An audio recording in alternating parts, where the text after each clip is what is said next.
ስለ ድርድርም ሲያወራ ቀልድ ነው የሚቀልደው። ፋኖን እንውሰድ፣ ኦላን እንውሰድ፣ ቲዲኤፍን እንውሰድ።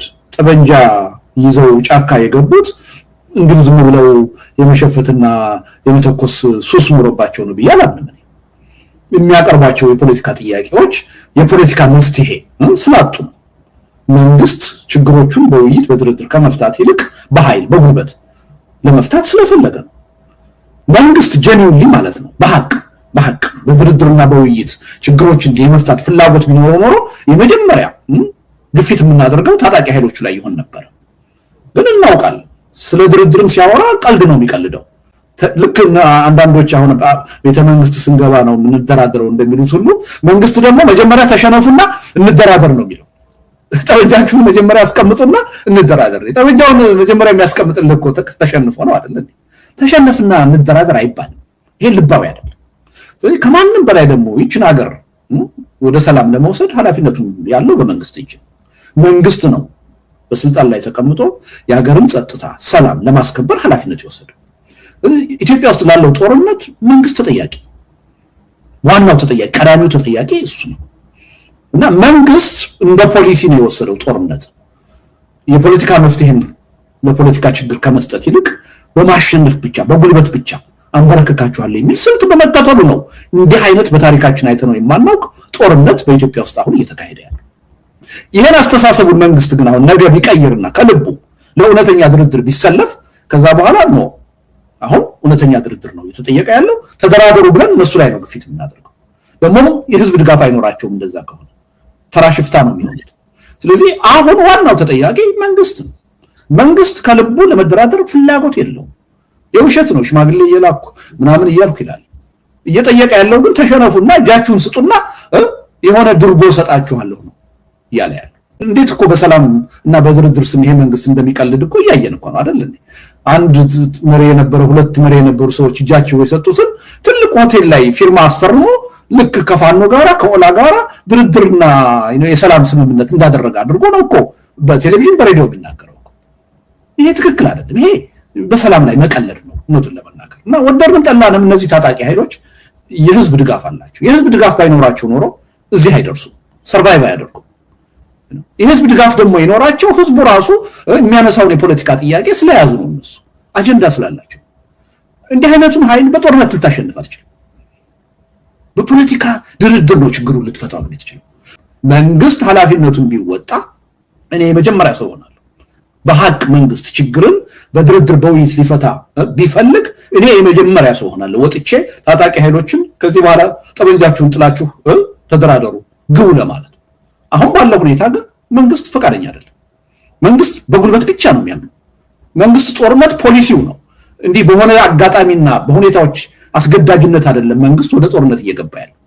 ሆን ብሎ አቅዶ በስልጣን ላይ መቀጠል የሚችለው በጦርነት ጉልበቴ ነው ብሎ ስለሚያምን፣ ስለዚህ ይሄን መገንዘብ ያስፈልጋል። አገሪቱ በጦርነት እየተቃጠለች ነው። ዜጎች በነፃነት ከቦታ ቦታ መሄድ የማይችሉበት ሁኔታ ተፈጥሯል። ሰሞኑን እየሰማ ከሆነ በርካታ የዓለም ሀገሮች ሳይቀሩ እዚህ ቦታ አትሄዱ ብለው አብዛኛውን የሀገሪቱን አካባቢ በጦርነት ዞን ፈርጀውታል። ነገሮች ካልተለወጡ ነገ ሊበላው የሚችል ህዝባዊ ማዕበል እየመጣበት እንደሆነ በተጨባጭ እንዲያይ እንፈልጋለን። በቂ ምልክት ይሆናል የሚል እምነት አለን።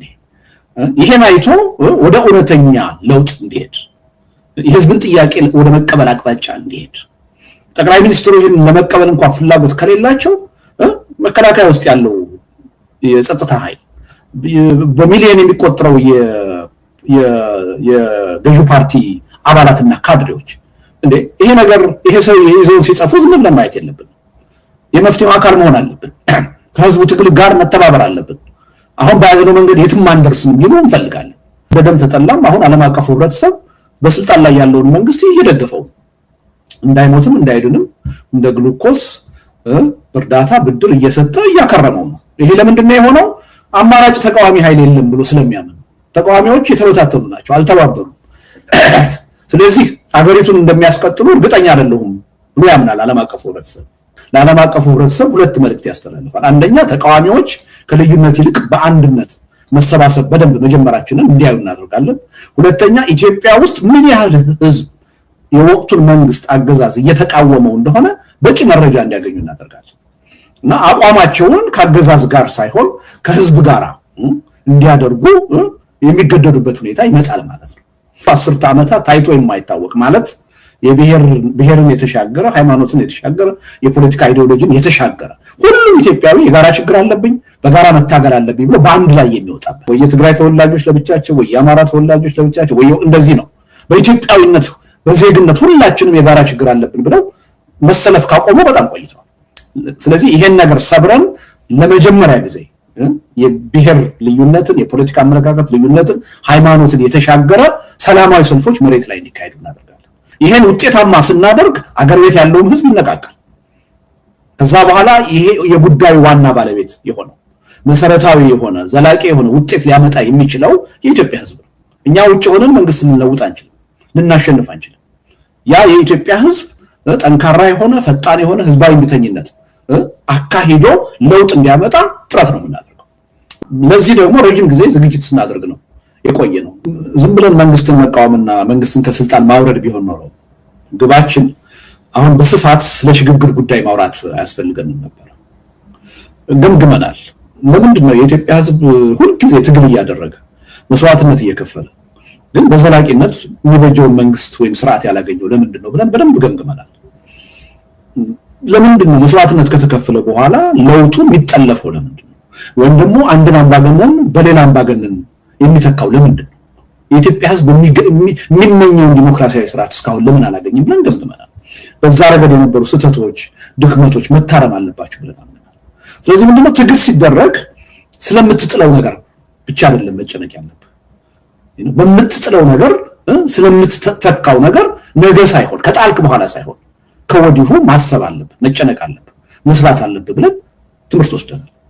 ስለዚህ ይሄ አገዛዝ በፍቃደኝነት የህዝብን ጥያቄ ቢቀበል በፍቃደኝነት መቀበል አቅቶት በህዝብ ትግል ተገዶ ቢቀበል ምን አይነት ሽግግር ነው ኢትዮጵያ የሚኖራት የሚለውን ነገር ካሁኑ ነው እየተነጋገርን ያለነው።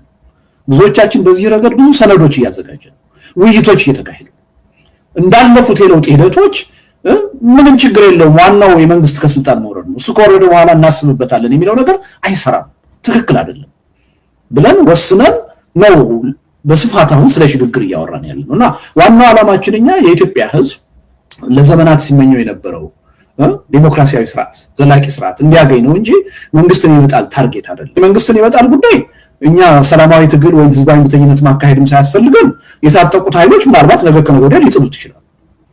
እጃችን አጣጥፈን መቀመጥ እንችላለን። ፍላጎታችን መንግስትን ማውረድ ቢሆን ወይም እነሱን መርዳት ነው የሚጠበቅብን። ግን ያ አይደለም እኛ የሚያሳስበን አሁን የማሸነፍና የመሸነፍ ጉዳይ አይደለም። ይሄ ከዚህ የማሸነፍና የመሸነፍ አዙሪት ወጥተን ለሁላችንም የሚበጅ ሁላችንም አሸናፊ የሚያደርግ ዲሞክራሲያዊ ስርዓት እንዴት እናመጣለን? ይሄ በአሸናፊነትና በተሸናፊነት ሊገኝ የሚችል ነገር አይደለም። ይሄን አደጋ ውስጥ ነው። ስለዚህ የሽግግር ጉዳይ ያስፈልገናል የምንለው ከመንግስት መውደቅ በላይ የምንጨነቅ ስለሆነ በህዝብ በአገር ላይ ተገቢ ያልሆነ ጣጣ እንዳይመጣ በኃላፊነት ስሜት እያሰብን ስለሆነ በሌሎች ሀገሮች በፓርቲዎች መካከል ከሚታየው ልዩነት በላይ በኢትዮጵያ የፖለቲካ ፓርቲዎች በገዢውና በተቃዋሚ ብቻ አይደለም በተቃዋሚዎች መካከል ያለው ልዩነት በጣም ሰፊ ነው። ለምሳሌ ህገ መንግስቱ ተቀዶ መውደቅ አለበት ከሚል ጀምሮ ህገ መንግስቱ ሳይነካ ባለበት መቀጠል አለበት እስከሚል ያመለካከት ርቀት አለ። ይሄ ነገር አንዱ የትብብር እንቅፋት ሆኖ ነው የሚኖር። ገምግመናል። መሰረታዊ ልዩነቶች በመካከላችን አሉ። እንዴት አድርገን አስታርቀን ነው እነዚህን አንድ ላይ ቆመን መታገል የምንችለው የሚለውን ጉዳይ ለረጅም ጊዜ ተወያይተንበታል። የደረስንበት ነገር ምንድነው? እነዚህን ሐሳቦች አሁን እኛ ማስታረቅ አንችልም። እነዚህን እናስታርቅ ብንል ዘላለም ብንወያይ ብንከራከር መፍትሄ ላይ አንደርስ። በቃ አምነንባቸዋል። ይሄ ነው የሚያዋጣው፣ ይሄ ነው ትክክሉ ብለን አምነናል። አንዱ ሌላውን በዚህ አስተሳሰብ ሊያሳምን የሚችልበት እድል የለም። ስለዚህ ምንድነው ማድረግ ያለብን? በመካኒዝሙ እንስማማ። እኒህን ቅራኔዎቻችን ወደፊት እንዴት አድርገን ልንፈታቸው እንችላለን በሚለው ጥያቄ እንስማማ ነው የተባለው። ልዩነቶች አሉ። እነዚህን ልዩነቶች እንዴት እንፍታቸው? በቃ እነዚህን ልዩነቶች በምርጫም በጦርነትም አሁን አሸናፊ በመሆን አንፈታቸው። ሽግግር ሁሉን አቀፍ የሆነ ሽግግር ይመጣል። ለዲሞክራሲ ግንባታ መሰረታዊ የሆነ መሰረት ይጣላል። ከዛ በኋላ እነዚህ ልዩነቶቻችን በድርድር በጠረጴዛ ዙሪያ የምንፈታቸውን በዛ ደረጃ እንፈታለን። በዛ ደረጃ መፍታት ያልቻልነው ለህዝቡ ውሳኔ እናቀርባለን። ሪፈረንደም ይካሄዳል። በመሰረታዊ ጥያቄዎች ላይ ህዝቡ ይወስናል። ህዝቡ የወሰነውን ሁላችንም ለመቀበል ዝግጁ መሆን አለብን። ዝግጁ ሆነን ደግሞ ተሸንፏል የምንለውን ሐሳብ በአሸናፊው ሐሳብ ካላመን የምርጫ አጀንዳ አድርገን ይዘን እንቀጥላለን። በየ4 ዓመቱም ይሁን በየ5 ዓመቱ በሚካሄደው ምርጫ የምርጫ አጀንዳ አድርገን እንታገልበታለን። በዚህ ሜካኒዝም መስማማት ነው እንጂ የሚያዋጣን እነዚህ ልዩነቶች የህብረት የአንድነት እንቅፋት ሆነው መቀጠል የለባቸውም ብለን ተስማምተናል። ስለዚህ አሁን ዛሬ ጥያቄያችን የዲሞክራሲ ጥያቄ አይደለም፣ የመልካም አስተዳደር ጥያቄ አይደለም፣ የኢኮኖሚ እድገት ጥያቄ አይደለም። አሁን ጥያቄያችን የህልውና ጥያቄ ነው። የሀገርና የህዝብ በህልውና የመቀጠል ጉዳይ ነው። እነዚህ ጥያቄዎች ሰከንደሪ ሆነዋል። ስለዚህ ቅድም አራቱ ባስቀመጥኩት ነገር እንዴት ጦርነት ይቁም፣ እንዴት ሰላም ይምጣ፣ እንዴት አገዛዝ ያቁም፣ ከዛ በኋላ ደግሞ ሁሉን አቀፍ የሆነ ወደ ዲሞክራሲ የሚያሸጋግረን ሽግግር እንዴት ይምጣ፣ በእነዚህ እስከተስማማን ድረስ እነዚህን አጀንዳዎች ለቅድሙ ሜካኒዝም እናቆያቸው ብለን ተስማምተናል። አንዱ እንቅፋት የነበረ ጉዳይ ነው፣ አለፍነው ማለት ነው። ከእንቅፋትነት አወጣ ነው። ሁለተኛው ምንድነው? የተጠያቂነት ጉዳይ። ከከሌ ጋር እንዴት ብዬ እቀመጣለሁ? እሱ እኮ ጠላቴ ነው፣ ይሄ እንደዚህ አይነት በደል ፈጽሞብኛል፣ እንደዚህ አይነት ወንጀል ፈጽሞብኛል፣ ይሄ እንቅፋት ነው የነበረው። ይሄንስ እንዴት ነው የምንፈታው ብለን ሰፊ ንግግር አድርገን የተስማማነው ምንድነው? ተጠያቂነት መኖር አለበት። ብዙ ወንጀሎች ተፈጽመዋል፣ በመንግስትም ተፈጽመዋል፣ ተቃዋሚ ነን በሚሉ ኃይሎችም ተፈጽመዋል። ስለዚህ ተጠያቂነት ከሌለ አሁን ሀገራችን የገጠማት ችግር ተመልሶ እንደገና እንደማይመጣ ዋስትና ሊኖረን አይችልም። በዚህ እንተማመን። አንድ ነገር ግን ይሄ ተጠያቂነት አሁን ተግባራዊ ሊሆን አይችልም። በስልጣን ላይ ያለው መንግስት ራሱ አንዱ ዋናው ተጠያቂ ሆኖ እያለ አገዛዝ ሆኖ እያለ ጦረኛ አገዛዝ ሆኖ እያለ ተጠያቂነትን እንዴት አድርገን ልናሰፍነው እንችላለን? ማን ጠያቂ ማን ተጠያቂ ነው የሚሆነው? ስለዚህ አሁን ይሄ የተጠያቂነት አጀንዳ መፍትሄ ሊያገኝ አይችልም። መፍትሄ ሊያገኝ የሚችለው የሽግግር ሂደት ሲመጣ፣ በዛ የሽግግር ሂደት ትራንዚሽናል ጀስቲስ መኖር አለበት። የሽግግር ጊዜ ፍትህ መኖር አለበት። ያኔ እያንዳንዳችን እኔን ጨምሮ ማለት እያንዳንዳችን ወንጀል ሰርታችኋል የምንባል ከሆነ የህግ ተጠያቂ ለመሆን ዝግጁ መሆን አለብን፣ ፈቃደኛ መሆን አለብን። በዚህ እንስማማ ነው የተባባለው። ተስማምተናል። ማናችንም የሽግግር ጊዜ ፍትህ ሲመጣ ተጠያቂ መሆን አለብን ለሰራናቸው ነገሮች። አሁን ግን እነዛን ነገሮች መተን አምጥተን መድረክ ላይ ብንጨቃጨቅ ተጠያቂነትም አይመጣም፣ የለም መድረኩ፣ እኛም ወደ አንድነት አንመጣም። ስለዚህ ይሄን ነገር ልንሻገረው የምንችለው ይሄን ተማምነን ለኢትዮጵያ ህዝብ ቃል ገብተን ነገ የሽግግር ጊዜ ፍትህ ሲመጣ ማናችንም ለመጠየቅ ፈቃደኛ መሆናችንን ቃል ገብተን መተባበር ነው ያለብን። ስለዚህ ይሄንን ከእንቅፋትነት አስወገድ። እስካሁን ድረስ ተቃዋሚ ኃይሎች ወደ አንድነት እንዳይመጡ እንቅፋት የሆኑባቸው አጀንዳዎች ሁሉ መፍትሄ እንዲያገኙ ነው ያደረግነው። በዚህ መልኩ ቋጭተን ነው እንጂ የገባ ነው ይሄ ጠላት በሚል አይነት መርህ የለሽ አካሄድ አይደለም፣ ወይም ደግሞ እንደው የትም ፍጪው ዱቄቱን አምጪው አይነት አይደለም። ሪሊ ሳይንቲፊክሊ ይሄን ችግር እንዴት ነው ልንፈታ የምንችለው? መሻገሪያ መንገድ አለ ወይ ብለን በጣም ክሬቲቭ በሆነ መልኩ በብዙ ክርክር ውይይት የደረስንበት ስምምነት ነው እና ይሄ በኢትዮጵያ ታሪክ ላይ ለኢትዮጵያ ተቃዋሚዎች በተለይ አዲስ ምዕራፍ ነው የሚል እምነት ነው ያለኝ። እና ጥያቄዎቹ ግን ትክክል ናቸው፣ በብዙ ሰው አይምሮ ያሉ ናቸው፣ ብዙ ሰው የሚያስጨንቁ ናቸው። ኢትዮጵያውያንን ብቻ አይደለም ዓለም አቀፉን ህብረተሰብም የሚያስጨንቁ ናቸው። ለዚህ መልስ ለመስጠት ከበቂ በላይ ነው ይሄድ ነው ለማለት ነው። ኢትዮጵያ ህዝብ ጦርነት አያስፈልገው፣ ጦርነት መቆም አለበት። ጦርነት እንዲቆም ደግሞ ሐቀኛ የሆነ ድርድር መካሄድ አለበት። መጀመሪያ የችግሩን ምንጭ ነው የምናየው። አሁን ለምሳሌ ፋኖን እንውሰድ፣ ኦላን እንውሰድ፣ ቲዲኤፍን እንውሰድ። ጠበንጃ ይዘው ጫካ የገቡት እንዲሁ ዝም ብለው የመሸፈትና የመተኮስ ሱስ ኖሮባቸው ነው ብዬ አላምንም። የሚያቀርባቸው የፖለቲካ ጥያቄዎች የፖለቲካ መፍትሄ ስላጡ ነው። መንግስት ችግሮቹን በውይይት በድርድር ከመፍታት ይልቅ በኃይል በጉልበት ለመፍታት ስለፈለገ ነው። መንግስት ጀኒውንሊ ማለት ነው በሐቅ በድርድርና በውይይት ችግሮችን የመፍታት ፍላጎት ቢኖረው ኖሮ የመጀመሪያ ግፊት የምናደርገው ታጣቂ ኃይሎቹ ላይ ይሆን ነበር። ግን እናውቃለን ስለ ድርድርም ሲያወራ ቀልድ ነው የሚቀልደው። ልክ አንዳንዶች አሁን ቤተ መንግስት ስንገባ ነው የምንደራደረው እንደሚሉት ሁሉ መንግስት ደግሞ መጀመሪያ ተሸነፉና እንደራደር ነው የሚለው። ጠበንጃችሁን መጀመሪያ አስቀምጡና እንደራደር። ጠበንጃውን መጀመሪያ የሚያስቀምጥልህ እኮ ተሸንፎ ነው አይደል? ተሸነፍና እንደራደር አይባልም። ይሄ ልባዊ አይደለም። ስለዚህ ከማንም በላይ ደግሞ ይችን ሀገር ወደ ሰላም ለመውሰድ ኃላፊነቱ ያለው በመንግስት እጅ ነው። መንግስት ነው በስልጣን ላይ ተቀምጦ የሀገርን ጸጥታ ሰላም ለማስከበር ኃላፊነት ይወሰዳል። ኢትዮጵያ ውስጥ ላለው ጦርነት መንግስት ተጠያቂ፣ ዋናው ተጠያቂ፣ ቀዳሚው ተጠያቂ እሱ ነው እና መንግስት እንደ ፖሊሲ ነው የወሰደው ጦርነት የፖለቲካ መፍትሄን ለፖለቲካ ችግር ከመስጠት ይልቅ በማሸነፍ ብቻ በጉልበት ብቻ አንበረከካችኋለሁ የሚል ስልት በመከተሉ ነው እንዲህ አይነት በታሪካችን አይተነው የማናውቅ ጦርነት በኢትዮጵያ ውስጥ አሁን እየተካሄደ ያለው። ይሄን አስተሳሰቡን መንግስት ግን አሁን ነገ ቢቀይርና ከልቡ ለእውነተኛ ድርድር ቢሰለፍ ከዛ በኋላ ነው አሁን እውነተኛ ድርድር ነው እየተጠየቀ ያለው። ተደራደሩ ብለን እነሱ ላይ ነው ግፊት የምናደርገው። ደግሞ የህዝብ ድጋፍ አይኖራቸውም። እንደዛ ከሆነ ተራ ሽፍታ ነው የሚሆኑት። ስለዚህ አሁን ዋናው ተጠያቂ መንግስት ነው። መንግስት ከልቡ ለመደራደር ፍላጎት የለውም። የውሸት ነው ሽማግሌ እየላኩ ምናምን እያልኩ ይላል። እየጠየቀ ያለው ግን ተሸነፉና እጃችሁን ስጡና የሆነ ድርጎ ሰጣችኋለሁ ነው እያለ ያለው። እንዴት እኮ በሰላም እና በድርድር ስም ይሄ መንግስት እንደሚቀልድ እኮ እያየን እኮ ነው አይደል? አንድ መሪ የነበረ ሁለት መሪ የነበሩ ሰዎች እጃቸው የሰጡትን ትልቅ ሆቴል ላይ ፊርማ አስፈርሞ ልክ ከፋኖ ጋራ ከኦላ ጋራ ድርድርና የሰላም ስምምነት እንዳደረገ አድርጎ ነው እኮ በቴሌቪዥን በሬዲዮ የሚናገረው። ይሄ ትክክል አይደለም። ይሄ በሰላም ላይ መቀለድ ነው እውነቱን ለመናገር እና ወደድንም ጠላንም እነዚህ ታጣቂ ኃይሎች የህዝብ ድጋፍ አላቸው። የህዝብ ድጋፍ ባይኖራቸው ኖሮ እዚህ አይደርሱም፣ ሰርቫይቭ አያደርጉም። የህዝብ ድጋፍ ደግሞ ይኖራቸው ህዝቡ ራሱ የሚያነሳውን የፖለቲካ ጥያቄ ስለያዙ ነው። እነሱ አጀንዳ ስላላቸው እንዲህ አይነቱን ኃይል በጦርነት ልታሸንፍ አትችልም። በፖለቲካ ድርድር ነው ችግሩን ልትፈታው ነው የምትችለው። መንግስት ኃላፊነቱን ቢወጣ እኔ የመጀመሪያ ሰው ሆናለሁ። በሐቅ መንግስት ችግርን በድርድር በውይይት ሊፈታ ቢፈልግ እኔ የመጀመሪያ ሰው ሆናለሁ። ወጥቼ ታጣቂ ኃይሎችን ከዚህ በኋላ ጠበንጃችሁን ጥላችሁ ተደራደሩ ግቡ ለማለት። አሁን ባለው ሁኔታ ግን መንግስት ፈቃደኛ አይደለም። መንግስት በጉልበት ብቻ ነው የሚያምነው። መንግስት ጦርነት ፖሊሲው ነው። እንዲህ በሆነ አጋጣሚና በሁኔታዎች አስገዳጅነት አይደለም መንግስት ወደ ጦርነት እየገባ ያለው።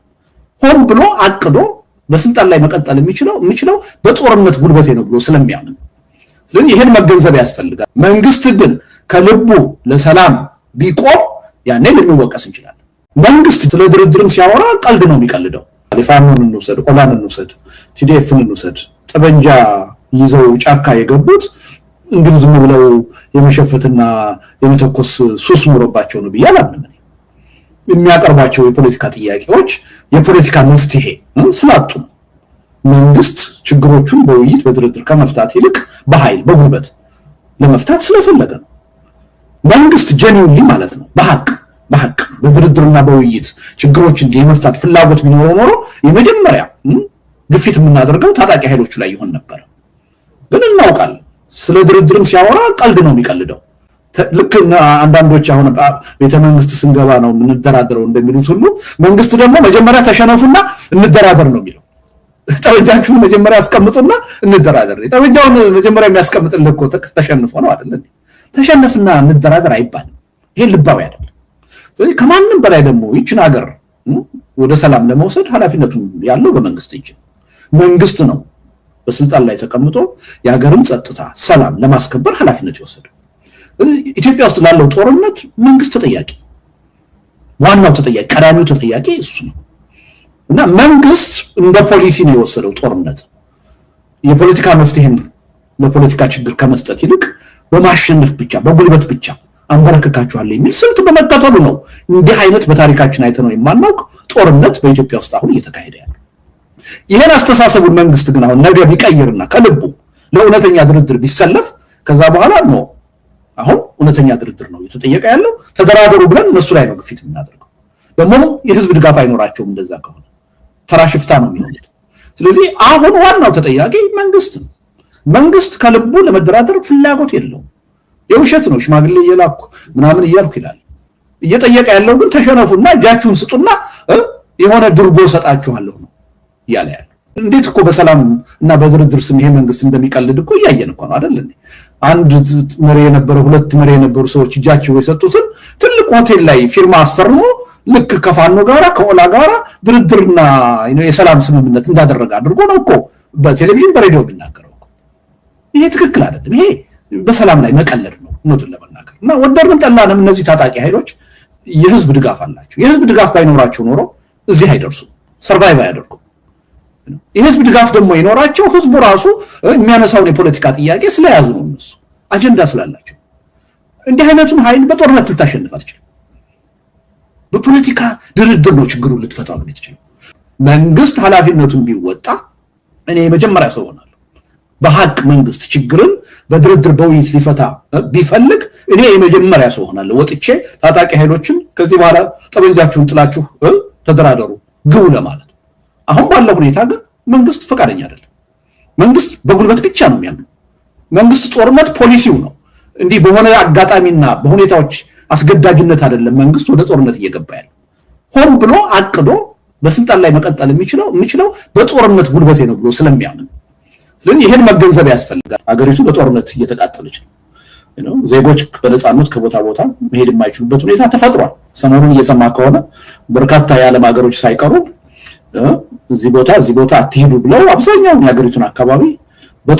በጦርነት ዞን ፈርጀውታል ነገሮች ካልተለወጡ ነገ ሊበላው የሚችል ህዝባዊ ማዕበል እየመጣበት እንደሆነ በተጨባጭ እንዲያይ እንፈልጋለን በቂ ምልክት ይሆናል የሚል እምነት አለን ይሄን አይቶ ወደ እውነተኛ ለውጥ እንዲሄድ የህዝብን ጥያቄ ወደ መቀበል አቅጣጫ እንዲሄድ ጠቅላይ ሚኒስትሩ ይሄን ለመቀበል እንኳን ፍላጎት ከሌላቸው መከላከያ ውስጥ ያለው የጸጥታ ኃይል በሚሊዮን የሚቆጠረው የገዢው ፓርቲ አባላትና ካድሬዎች እንዴ ይሄ ሰው ይዘው ሲጠፉ ዝም ብለን ማየት የለብንም የመፍትሄው አካል መሆን አለብን ከህዝቡ ትግል ጋር መተባበር አለብን አሁን ባያዝነው መንገድ የትም አንደርስም ሊሉ እንፈልጋለን በደም ተጠላም አሁን ዓለም አቀፉ ህብረተሰብ በስልጣን ላይ ያለውን መንግስት እየደገፈው እንዳይሞትም እንዳይድንም እንደ ግሉኮስ እርዳታ ብድር እየሰጠ እያከረመው ነው ይሄ ለምንድነው የሆነው አማራጭ ተቃዋሚ ኃይል የለም ብሎ ስለሚያምን ተቃዋሚዎች የተበታተኑ ናቸው አልተባበሩም ስለዚህ አገሪቱን እንደሚያስቀጥሉ እርግጠኛ አይደለሁም ብሎ ያምናል ዓለም አቀፉ ህብረተሰብ ለዓለም አቀፉ ህብረተሰብ ሁለት መልእክት ያስተላልፋል አንደኛ ተቃዋሚዎች ከልዩነት ይልቅ በአንድነት መሰባሰብ በደንብ መጀመራችንን እንዲያዩ እናደርጋለን ሁለተኛ ኢትዮጵያ ውስጥ ምን ያህል ህዝብ የወቅቱን መንግስት አገዛዝ እየተቃወመው እንደሆነ በቂ መረጃ እንዲያገኙ እናደርጋለን እና አቋማቸውን ከአገዛዝ ጋር ሳይሆን ከህዝብ ጋር እንዲያደርጉ የሚገደዱበት ሁኔታ ይመጣል ማለት ነው 10 ዓመታት ታይቶ የማይታወቅ ማለት የብሔርን የተሻገረ ሃይማኖትን የተሻገረ የፖለቲካ አይዲዮሎጂን የተሻገረ ሁሉም ኢትዮጵያዊ የጋራ ችግር አለብኝ በጋራ መታገል አለብኝ ብሎ በአንድ ላይ የሚወጣበት ወይ የትግራይ ተወላጆች ለብቻቸው ወይ የአማራ ተወላጆች ለብቻቸው ወይ እንደዚህ ነው በኢትዮጵያዊነት በዜግነት ሁላችንም የጋራ ችግር አለብን ብለው መሰለፍ ካቆሙ በጣም ቆይተዋል ስለዚህ ይሄን ነገር ሰብረን ለመጀመሪያ ጊዜ የብሔር ልዩነትን የፖለቲካ አመለካከት ልዩነትን ሃይማኖትን የተሻገረ ሰላማዊ ሰልፎች መሬት ላይ እንዲካሄዱ እናደርጋለን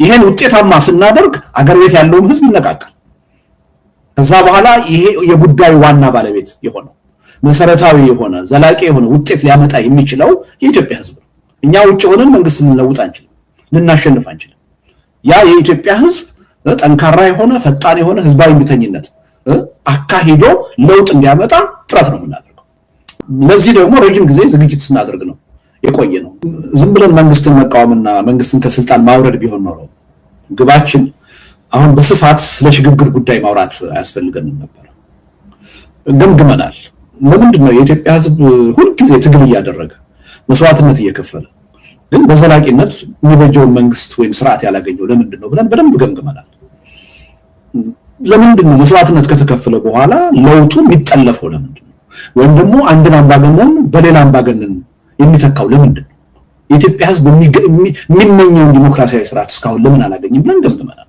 በዛ ረገድ የነበሩ ስህተቶች ድክመቶች መታረም አለባቸው ብለን አምነናል ስለዚህ ምንድነው ትግል ሲደረግ ስለምትጥለው ነገር ብቻ አይደለም መጨነቅ ያለበት በምትጥለው ነገር ስለምትተካው ነገር ነገ ሳይሆን ከጣልክ በኋላ ሳይሆን ከወዲሁ ማሰብ አለበት መጨነቅ አለበት መስራት አለበት ብለን ትምህርት ወስደናል ስለዚህ ይሄ አገዛዝ በፍቃደኝነት የህዝብን ጥያቄ ቢቀበል በፍቃደኝነት መቀበል አቅቶት በህዝብ ትግል ተገዶ ቢቀበል ምን አይነት ሽግግር ነው ኢትዮጵያ የሚኖራት የሚለውን ነገር ካሁኑ ነው እየተነጋገርን ያለነው ብዙዎቻችን በዚህ ረገድ ብዙ ሰነዶች እያዘጋጀን ውይይቶች እየተካሄዱ እንዳለፉት የለውጥ ሂደቶች ምንም ችግር የለውም ዋናው የመንግስት ከስልጣን መውረድ ነው እሱ ከወረደ በኋላ እናስብበታለን የሚለው ነገር አይሰራም ትክክል አይደለም ብለን ወስነን ነው በስፋት አሁን ስለ ሽግግር ያወራን ያለውና ዋናው ዓላማችንኛ የኢትዮጵያ ህዝብ ለዘመናት ሲመኘው የነበረው ዲሞክራሲያዊ ስርዓት ዘላቂ ስርዓት እንዲያገኝ ነው እንጂ መንግስትን ይመጣል ታርጌት አይደለም። መንግስትን ይመጣል ጉዳይ እኛ ሰላማዊ ትግል ወይም ህዝባዊ ምትኝነት ማካሄድም ሳያስፈልግን የታጠቁት ኃይሎች ምናልባት ነገ ከነገ ወዲያ ሊጥሉት ይችላል። እጃችን አጣጥፈን መቀመጥ እንችላለን። ፍላጎታችን መንግስትን ማውረድ ቢሆን ወይም እነሱን መርዳት ነው የሚጠበቅብን። ግን ያ አይደለም እኛ የሚያሳስበን አሁን የማሸነፍና የመሸነፍ ጉዳይ አይደለም። ይሄ ከዚህ የማሸነፍና የመሸነፍ አዙሪት ወጥተን ለሁላችንም የሚበጅ ሁላችንም አሸናፊ የሚያደርግ ዲሞክራሲያዊ ስርዓት እንዴት እናመጣለን? ይሄ በአሸናፊነትና በተሸናፊነት ሊገኝ የሚችል ነገር አይደለም። ይሄሉና አደጋ ውስጥ ነው። ስለዚህ የሽግግር ጉዳይ ያስፈልገናል የምንለው ከመንግስት መውደቅ በላይ የምንጨነቅ ስለሆነ በህዝብ በአገር ላይ ተገቢ ያልሆነ ጣጣ እንዳይመጣ በኃላፊነት ስሜት እያሰብን ስለሆነ በሌሎች ሀገሮች በፓርቲዎች መካከል ከሚታየው ልዩነት በላይ በኢትዮጵያ የፖለቲካ ፓርቲዎች በገዢውና በተቃዋሚ ብቻ አይደለም በተቃዋሚዎች መካከል ያለው ልዩነት በጣም ሰፊ ነው። ለምሳሌ ህገ መንግስቱ ተቀደም ወደቅ አለበት ከሚል ጀምሮ ህገ መንግስቱ ሳይነካ ባለበት መቀጠል አለበት እስከሚል ያመለካከት ርቀት አለ። ይሄ ነገር አንዱ የትብብር እንቅፋት ሆኖ ነው የሚኖር።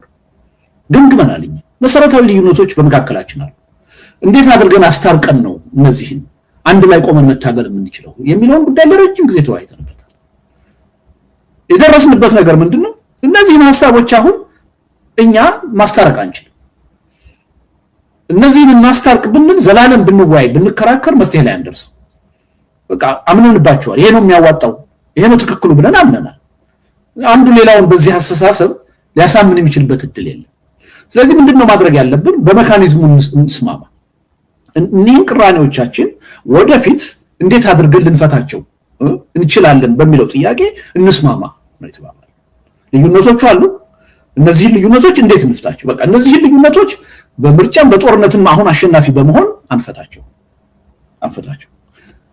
ሽግግር ሁሉን አቀፍ የሆነ ሽግግር ይመጣል። ለዲሞክራሲ ግንባታ መሰረታዊ የሆነ መሰረት ይጣላል። ከዛ በኋላ እነዚህ ልዩነቶቻችን በድርድር በጠረጴዛ ዙሪያ የምንፈታቸውን በዛ ደረጃ እንፈታለን። በዛ ደረጃ መፍታት ያልቻልነው ለህዝቡ ውሳኔ እናቀርባለን። ሪፈረንደም ይካሄዳል። በመሰረታዊ ጥያቄዎች ላይ ህዝቡ ይወስናል። ህዝቡ የወሰነውን ሁላችንም ለመቀበል ዝግጁ መሆን አለብን። ዝግጁ ሆነን ደግሞ ተሸንፏል የምንለውን ሐሳብ በአሸናፊው ሐሳብ ካላመን የምርጫ አጀንዳ አድርገን ይዘን እንቀጥላለን። በየ4 ዓመቱም ይሁን በየ5 ዓመቱ በሚካሄደው ምርጫ የምርጫ አጀንዳ አድርገን እንታገልበታለን። በዚህ ሜካኒዝም መስማማት ነው እንጂ የሚያዋጣን እነዚህ ልዩነቶች የህብረት የአንድነት እንቅፋት ሆነው መቀጠል የለባቸውም ብለን ተስማምተናል። ስለዚህ አሁን ዛሬ ጥያቄያችን የዲሞክራሲ ጥያቄ አይደለም፣ የመልካም አስተዳደር ጥያቄ አይደለም፣ የኢኮኖሚ እድገት ጥያቄ አይደለም። አሁን ጥያቄያችን የህልውና ጥያቄ ነው። የሀገርና የህዝብ በህልውና የመቀጠል ጉዳይ ነው። እነዚህ ጥያቄዎች ሰከንደሪ ሆነዋል። ስለዚህ ቅድም አራቱ ባስቀመጥኩት ነገር እንዴት ጦርነት ይቆም፣ እንዴት ሰላም ይምጣ፣ እንዴት አገዛዝ ያቁም፣ ከዛ በኋላ ደግሞ ሁሉን አቀፍ የሆነ ወደ ዲሞክራሲ የሚያሸጋግረን ሽግግር እንዴት ይምጣ፣ በእነዚህ እስከተስማማን ድረስ እነዚህን አጀንዳዎች ለቅድሙ ሜካኒዝም እናቆያቸው ብለን ተስማምተናል። አንዱ እንቅፋት የነበረ ጉዳይ ነው፣ አለፍ ነው ማለት ነው። ከእንቅፋትነት አወጣ ነው። ሁለተኛው ምንድነው? የተጠያቂነት ጉዳይ። ከከሌ ጋር እንዴት ብዬ እቀመጣለሁ? እሱ እኮ ጠላቴ ነው፣ ይሄ እንደዚህ አይነት በደል ፈጽሞብኛል፣ እንደዚህ አይነት ወንጀል ፈጽሞብኛል፣ ይሄ እንቅፋት ነው የነበረው። ይሄንስ እንዴት ነው የምንፈታው ብለን ሰፊ ንግግር አድርገን የተስማማነው ምንድነው? ተጠያቂነት መኖር አለበት። ብዙ ወንጀሎች ተፈጽመዋል፣ በመንግስትም ተፈጽመዋል፣ ተቃዋሚ ነን በሚሉ ኃይሎችም ተፈጽመዋል። ስለዚህ ተጠያቂነት ከሌለ አሁን ሀገራችን የገጠማት ችግር ተመልሶ እንደገና እንደማይመጣ ዋስትና ሊኖረን አይችልም። በዚህ እንተማመን። አንድ ነገር ግን ይሄ ተጠያቂነት አሁን ተግባራዊ ሊሆን አይችልም። በስልጣን ላይ ያለው መንግስት ራሱ አንዱ ዋናው ተጠያቂ ሆኖ እያለ አገዛዝ ሆኖ እያለ ጦረኛ አገዛዝ ሆኖ እያለ ተጠያቂነትን እንዴት አድርገን ልናሰፍነው እንችላለን? ማን ጠያቂ ማን ተጠያቂ ነው የሚሆነው? ስለዚህ አሁን ይሄ የተጠያቂነት አጀንዳ መፍትሄ ሊያገኝ አይችልም። መፍትሄ ሊያገኝ የሚችለው የሽግግር ሂደት ሲመጣ በዛ የሽግግር ሂደት ትራንዚሽናል ጀስቲስ መኖር አለበት። የሽግግር ጊዜ ፍትህ መኖር አለበት። ያኔ እያንዳንዳችን እኔን ጨምሮ ማለት እያንዳንዳችን ወንጀል ሰርታችኋል የምንባል ከሆነ የህግ ተጠያቂ ለመሆን ዝግጁ መሆን አለብን፣ ፈቃደኛ መሆን አለብን። በዚህ እንስማማ ነው የተባባለው። ተስማምተናል። ማናችንም የሽግግር ጊዜ ፍትህ ሲመጣ ተጠያቂ ሆናል ለሰራናቸው ነገሮች። አሁን ግን እነዛን ነገሮች መተን አምጥተን መድረክ ላይ ብንጨቃጨቅ ተጠያቂነትም አይመጣም፣ የለም መድረኩ፣ እኛም ወደ አንድነት አንመጣም። ስለዚህ ይሄን ነገር ልንሻገረው የምንችለው ይሄን ተማምነን ለኢትዮጵያ ሕዝብ ቃል ገብተን ነገ የሽግግር ጊዜ ፍትህ ሲመጣ ማናችንም ለመጠየቅ ፈቃደኛ መሆናችንን ቃል ገብተን መተባበር ነው ያለብን። ስለዚህ ይሄንን ከእንቅፋትነት አስወገድ። እስካሁን ድረስ ተቃዋሚ ኃይሎች ወደ አንድነት እንዳይመጡ እንቅፋት የሆኑባቸው አጀንዳዎች ሁሉ መፍትሄ እንዲያገኙ ነው ያደረግነው። በዚህ መልኩ ቋጭተን ነው እንጂ የገባ ነው ይሄ ጠላት በሚል አይነት መርህ የለሽ አካሄድ አይደለም፣ ወይም ደግሞ እንደው የትም ፍጪው ዱቄቱን አምጪው አይነት አይደለም። ሪሊ ሳይንቲፊክሊ ይሄን ችግር እንዴት ነው ልንፈታ የምንችለው? መሻገሪያ መንገድ አለ ወይ ብለን በጣም ክሬቲቭ በሆነ መልኩ በብዙ ክርክር ውይይት የደረስንበት ስምምነት ነው እና ይሄ በኢትዮጵያ ታሪክና ለኢትዮጵያ ተቃዋሚዎች በተለይ አዲስ ምዕራፍ ነው የሚል እምነት ነው ያለኝ እና ጥያቄዎቹ ግን ትክክል ናቸው። በብዙ ሰው አይምሮ ያሉ ናቸው። ብዙ ሰው የሚያስጨንቁ ናቸው። ኢትዮጵያውያንን ብቻ አይደለም ዓለም አቀፉን ህብረተሰብም የሚያስጨንቁ ናቸው። ለዚህ መልስ ለመስጠት ከበቂ በላይ ነው ይሄድ ነው ለማለት ነው። ኢትዮጵያ ህዝብ ጦርነት አያስፈልገው። ጦርነት መቆም አለበት። ጦርነት እንዲቆም ደግሞ ሐቀኛ የሆነ ድርድር መካሄድ አለበት። መጀመሪያ የችግሩን ምንጭ ነው የምናየው። አሁን ለምሳሌ ፋኖን እንውሰድ፣ ኦላን እንውሰድ፣ ቲዲኤፍን እንውሰድ። ጠበንጃ ይዘው ጫካ የገቡት እንግዲህ ዝም ብለው የመሸፈትና የመተኮስ ሱስ ኖሮባቸው ነው ብዬ አላምንም። የሚያቀርባቸው የፖለቲካ ጥያቄዎች የፖለቲካ መፍትሄ ስላጡ ነው። መንግስት ችግሮቹን በውይይት በድርድር ከመፍታት ይልቅ በኃይል በጉልበት ለመፍታት ስለፈለገ ነው። መንግስት ጀኒውንሊ ማለት ነው በሐቅ በድርድርና በውይይት ችግሮችን የመፍታት ፍላጎት ቢኖረው ኖሮ የመጀመሪያ ግፊት የምናደርገው ታጣቂ ኃይሎቹ ላይ ይሆን ነበር። ግን እናውቃለን ስለ ድርድርም ሲያወራ ቀልድ ነው የሚቀልደው። ልክ አንዳንዶች አሁን ቤተ መንግስት ስንገባ ነው የምንደራደረው እንደሚሉት ሁሉ መንግስት ደግሞ መጀመሪያ ተሸነፉና እንደራደር ነው የሚለው። ጠበንጃችሁን መጀመሪያ አስቀምጡና እንደራደር። ጠበንጃውን መጀመሪያ የሚያስቀምጥልህ እኮ ተሸንፎ ነው አይደል? ተሸነፍና እንደራደር አይባልም። ይሄ ልባዊ አይደለም። ስለዚህ ከማንም በላይ ደግሞ ይችን ሀገር ወደ ሰላም ለመውሰድ ኃላፊነቱ ያለው በመንግስት እጅ ነው። መንግስት ነው በስልጣን ላይ ተቀምጦ የሀገርን ጸጥታ ሰላም ለማስከበር ኃላፊነት ይወስዳል። ኢትዮጵያ ውስጥ ላለው ጦርነት መንግስት ተጠያቂ፣ ዋናው ተጠያቂ፣ ቀዳሚው ተጠያቂ እሱ ነው እና መንግስት እንደ ፖሊሲ ነው የወሰደው ጦርነት የፖለቲካ መፍትሄን ለፖለቲካ ችግር ከመስጠት ይልቅ በማሸነፍ ብቻ በጉልበት ብቻ አንበረከካቸዋል የሚል ስልት በመከተሉ ነው እንዲህ አይነት በታሪካችን አይተነው የማናውቅ ጦርነት በኢትዮጵያ ውስጥ አሁን እየተካሄደ ያለው። ይሄን አስተሳሰቡን መንግስት ግን አሁን ነገ ቢቀይርና ከልቡ ለእውነተኛ ድርድር ቢሰለፍ ከዛ በኋላ ነው አሁን እውነተኛ ድርድር ነው እየተጠየቀ ያለው። ተደራደሩ ብለን እነሱ ላይ ነው ግፊት የምናደርገው። ደግሞ የህዝብ ድጋፍ አይኖራቸውም። እንደዛ ከሆነ ተራ ሽፍታ ነው የሚሆኑት። ስለዚህ አሁን ዋናው ተጠያቂ መንግስት ነው። መንግስት ከልቡ ለመደራደር ፍላጎት የለውም። የውሸት ነው ሽማግሌ እየላኩ ምናምን እያልኩ ይላል። እየጠየቀ ያለው ግን ተሸነፉና እጃችሁን ስጡና የሆነ ድርጎ ሰጣችኋለሁ ነው እያለ ያለው። እንዴት እኮ በሰላም እና በድርድር ስም ይሄ መንግስት እንደሚቀልድ እኮ እያየን እኮ ነው አይደል? አንድ መሪ የነበረ ሁለት መሪ የነበሩ ሰዎች እጃቸው የሰጡትን ትልቅ ሆቴል ላይ ፊርማ አስፈርሞ ልክ ከፋኖ ጋራ ከኦላ ጋራ ድርድርና የሰላም ስምምነት እንዳደረገ አድርጎ ነው እኮ በቴሌቪዥን በሬዲዮ የሚናገረው። ይሄ ትክክል አይደለም። ይሄ በሰላም ላይ መቀለድ ነው እውነቱን ለመናገር እና ወደድንም ጠላንም እነዚህ ታጣቂ ኃይሎች የህዝብ ድጋፍ አላቸው። የህዝብ ድጋፍ ባይኖራቸው ኖሮ እዚህ አይደርሱም፣ ሰርቫይቭ አያደርጉም። የህዝብ ድጋፍ ደግሞ ይኖራቸው ህዝቡ ራሱ የሚያነሳውን የፖለቲካ ጥያቄ ስለያዙ ነው። እነሱ አጀንዳ ስላላቸው እንዲህ አይነቱን ኃይል በጦርነት ልታሸንፍ አትችልም። በፖለቲካ ድርድር ነው ችግሩን ልትፈታው ነው የምትችለው። መንግስት ኃላፊነቱን ቢወጣ እኔ የመጀመሪያ ሰው ሆናለሁ። በሐቅ መንግስት ችግርን በድርድር በውይይት ሊፈታ ቢፈልግ እኔ የመጀመሪያ ሰው ሆናለሁ። ወጥቼ ታጣቂ ኃይሎችን ከዚህ በኋላ ጠበንጃችሁን ጥላችሁ ተደራደሩ ግቡ ለማለት። አሁን ባለው ሁኔታ ግን መንግስት ፈቃደኛ አይደለም። መንግስት በጉልበት ብቻ ነው የሚያምነው። መንግስት ጦርነት ፖሊሲው ነው። እንዲህ በሆነ አጋጣሚና በሁኔታዎች አስገዳጅነት አይደለም መንግስት ወደ ጦርነት እየገባ ያለው። ሆን ብሎ አቅዶ በስልጣን ላይ መቀጠል የሚችለው በጦርነት ጉልበቴ ነው ብሎ ስለሚያምን፣ ስለዚህ ይሄን መገንዘብ ያስፈልጋል። መንግስት ግን ከልቡ ለሰላም ቢቆም ያኔ ልንወቀስ እንችላለን።